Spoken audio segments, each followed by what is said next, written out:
Well, we're now joined from Tunis by the editor of Your Middle East Eye, Christine Petre, who joins us now. Christine, thank you very much for your time. Good to see you there.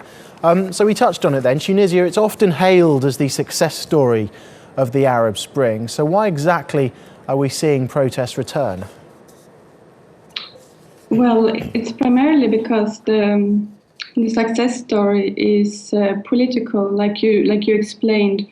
The transition from dictatorship to democracy on a political level has been successful, but economically, which was primarily the demands of the revolution at the start, have not been met. So the demands for employment, against corruption, and for dignity are still the demands that are being asked for, demanded for today.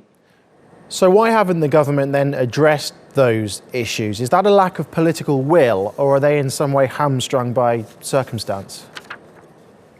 Well, it's difficult to tell. I mean, Tunisia has been struggling with security. Last year saw 3 different terrorist attacks which targeted the tourist sector, and the Tunisian economy is very much dependent on the tourism, which obviously was another very, very tough blow on the economy, which only increased the unemployment. And it's primarily educated young people who are now demonstrating. So how are the government likely to respond then to these latest protests?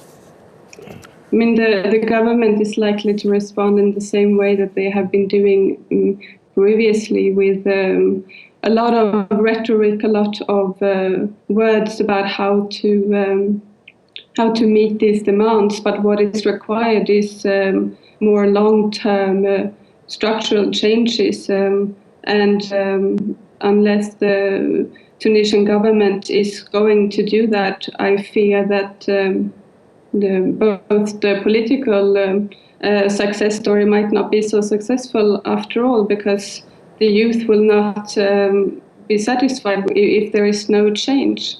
And there hasn't been a change for 5 years. So how precarious then is the situation, do you think, in Tunisia? Is the young democracy that we're seeing, is it already at risk?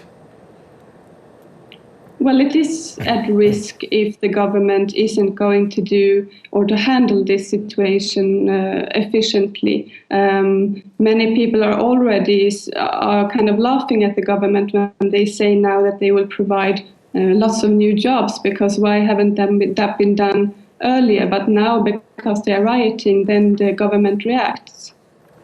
Okay, Christine Petre, thank you very much for your time.